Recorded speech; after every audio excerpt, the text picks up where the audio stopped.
En línea la doctora Ana Rosenfeld. ¿Cómo le va, doctora? Gracias por atendernos. Buenas tardes. ¿Qué tal? Buenas tardes. ¿Cómo están ustedes? Bueno, lamentablemente esto sirve también para mostrar que si es como nos están contando, a partir de las denuncias que efectivamente existen, no hay clase social ni lugar donde estas cosas no pasen, ¿no?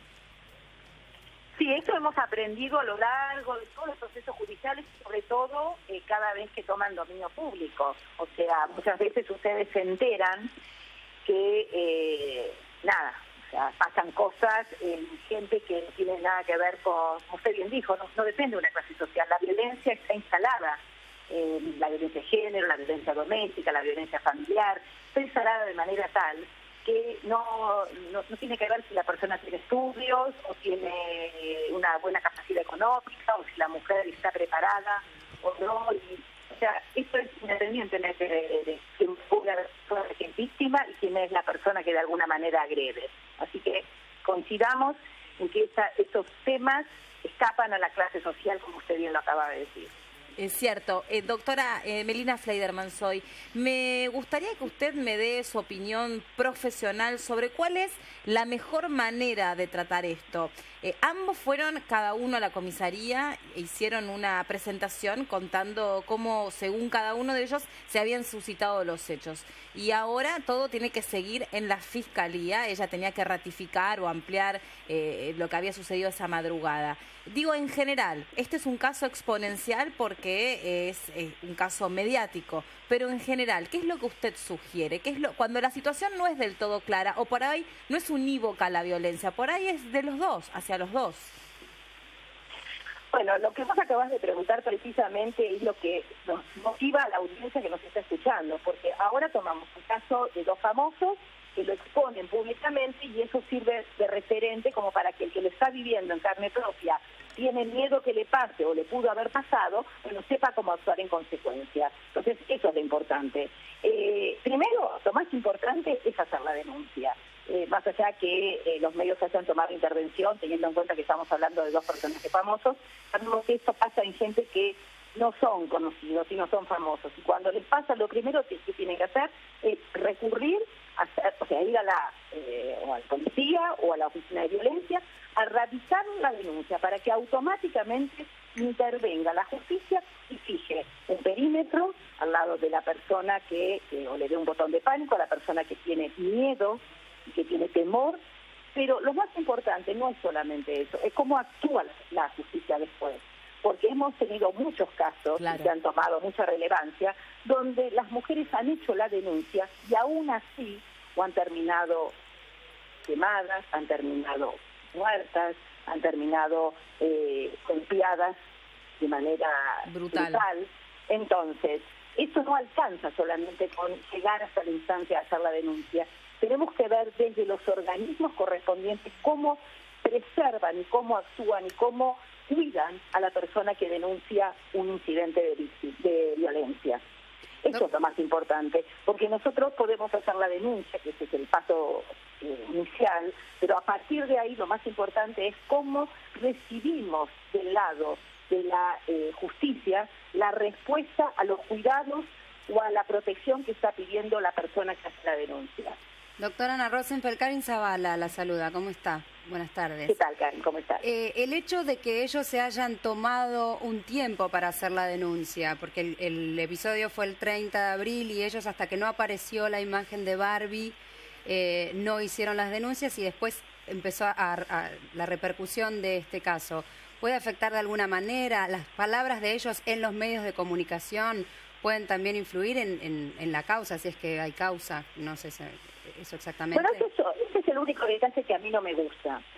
Yo digo que todas estas incidencias, todas estas cuestiones de violencia hay que denunciarlas primero en tribunales, en los lugares correspondientes y después recurrir a los medios, es que uno siente que no tiene la protección de vida, está esperando de alguna manera o una condena social o que la justicia se ponga en movimiento. Pero realmente, cuando el hecho de violencia acontece y dejar pasar días, puede hacer que el fiscal que eventualmente tenga la causa no considere o no vea la gravedad de lo denunciado, porque quien verdaderamente recibe un golpe, quien verdaderamente es víctima de violencia, tiene que actuar con la inmediatez necesaria para tener automáticamente una protección.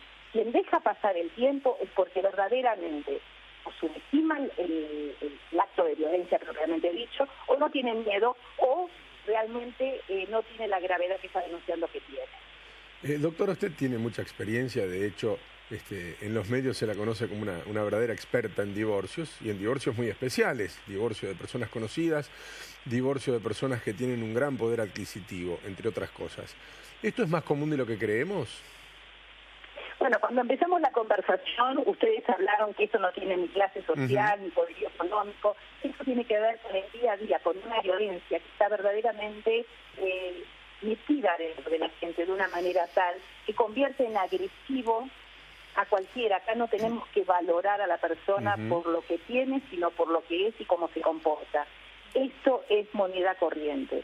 Pasa todos los días y muy a menudo, y no solamente con una violencia física, sino también con una violencia verbal, con un acoso, con un hostigamiento que se ve no solamente en las redes sociales, sino también se ve en los mensajes que a veces intercambian parejas o exparejas, donde es eso lo que hay que proteger, porque muchas veces no llegan a ser violencia física, pero la violencia verbal, el acoso, el hostigamiento, el no permitir que el otro tenga una vida libre e independiente a partir de una separación, es lo que realmente nos tiene que preocupar como sociedad.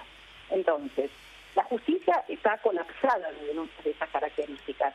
Nosotros estamos esperando procesos todo esto pasa por un trámite donde son citados por psicólogos, por asistentes sociales, donde intentan buscar una revinculación entre las personas, o fundamentalmente cuando tienen hijos en común que todavía, a pesar de la pelea que existe entre los mayores, siguen teniendo un nexo y un contacto que es para dar a su hijo, para ver a su hijo, para entregar a su hijo cuando le toca al padre o a la madre ejercer el régimen de visitas acordado.